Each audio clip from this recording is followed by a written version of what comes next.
We're back to the semifinals of the EIZO Holiday Brawl. Spawning in the top right corner of the map, we have our blue Terran player just tied up 1-1 with some pretty cool siege tanks.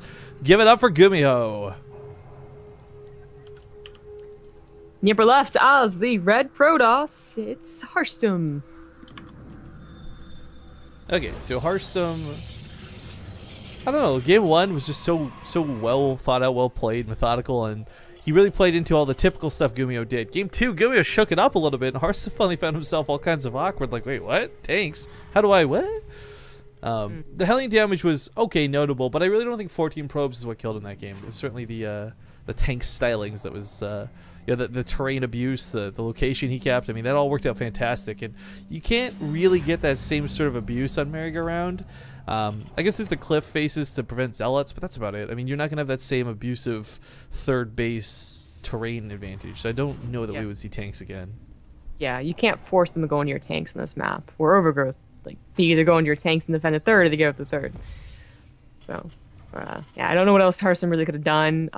Thinking about it, like, the best thing to do against tanks is to catch them out in the open, but without Alexander Balance especially, going out in the open with your own army is not a good idea for Protoss either. So chalk that up to just Gumiho getting a good early game and a really nice put out mid game, and it goes into game number 3. It is, of course, even 1-1. And I'm not sure if Harstem is going to mix it up this time, as he was the one doing everything, the standard, the Blink build again last game. Maybe he'll throw in an Oracle. DT. Something.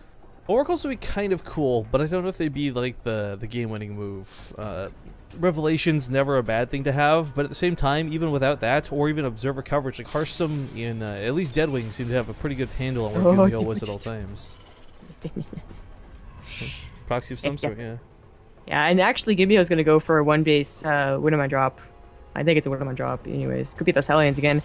But this is like the time where it gets a little weird. Like one-base is one-base build. Who's going to happen? Where are the timings? I don't know.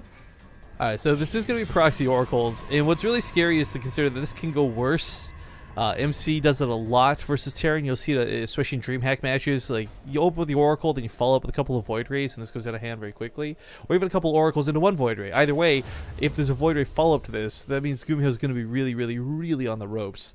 But the thing with the timing of this, if it's a Widowmine drop, great. The Widowmine actually kills an Oracle if in the mineral line's waiting. But so often, the Terran player decides, you know what? Let's go. Let's pick up. Let's get over there as fast as possible. And then in comes the Oracle, and you're going to have a bad time. Yeah. What really sucks for, I think more for Gumiho, is that neither player have scouted each other. Harstem, he's in control. I mean, there could have been a 2 racks, I suppose, but not likely. Whereas Gumiho processes a lot of things, man. And you're not going to scout them? That's a little dangerous. It's very dangerous. Now the first Widowmine is out, and it is heading towards that middle line, so we'll see how quick... Oh, he's going to put it behind the satellite dish. It's so hard to actually see these things, guys. So when it goes to activate, Harstem might not realize this. The first Oracle may just die for naught. It's not too... He might survive by... Nope, definitely not now. I mean, it's such a common place you would expect everyone to check for it, but he doesn't, and... Nope. Down. I was thinking like maybe off to the right he'd get away with it.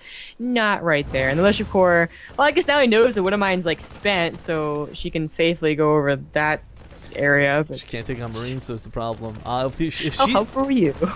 If she stays alive till the Oracle comes out, that extra damage might let her beat out the Marines, but we got the pickup going across the map, but the fact that this Mothership Core is here and not at home means no Photon Overcharge. Harstem, without Warp Gate, only has 1 Stalker to defend. With this, could be a very quick game. He's going to try and send the Oracle back home, coronating this out as quickly as possible.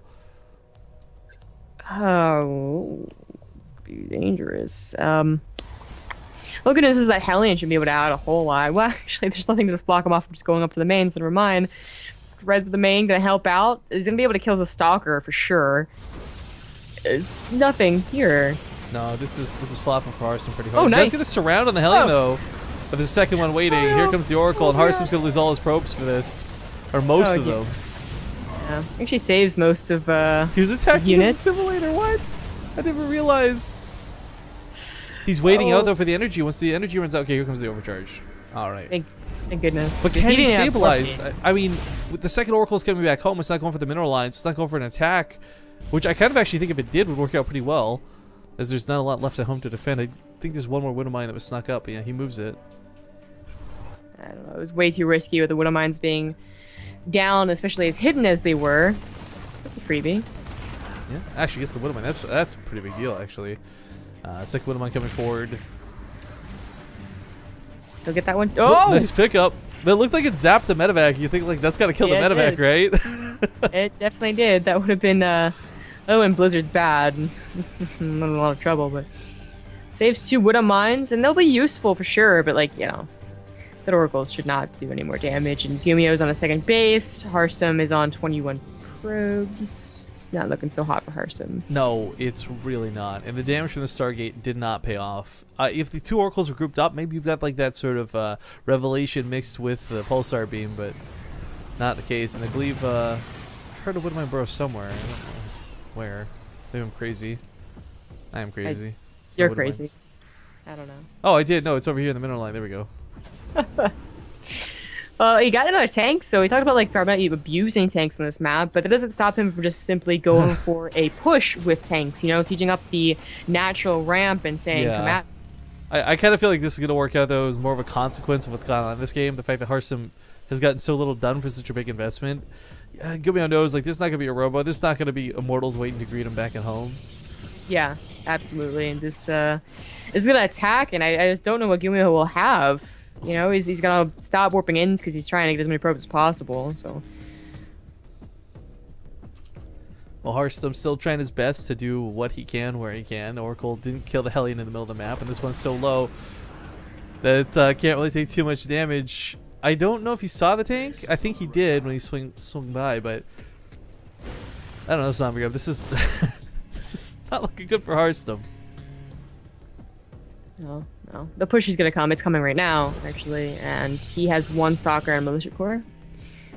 So, it's nice to you. That's... I don't know what he's going to do. You know, maybe give up the natural? Oh, he actually has units on the bottom. But still, 3 Stalkers and 2 Sentries is still not enough. I mean, you can't force fit out tanks. They're not big enough to crush them. But it's true. It's true. You know, only 30 seconds of time. I don't know if that's even going to be enough to get an Immortal out, even if you chrono boost it full way through. The Robo's still not done is the problem.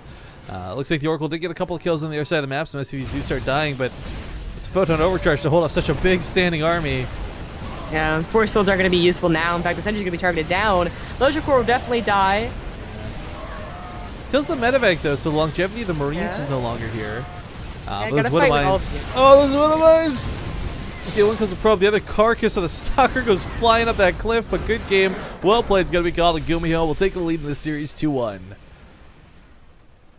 But that's okay, because, let's be honest, Harstem tried something cheesy, it didn't work out, and it kind of, bit of self-defeat when that happens, right? I mean, it's so... You watch something like that, and it's not even like Gumiho did anything super special. He just broed the Widow Mine in an unseeable spot, and that shut Harstem down so well. But big stretch as we hop into game number 4. It'll be King Sejong Station. Let's hop into this.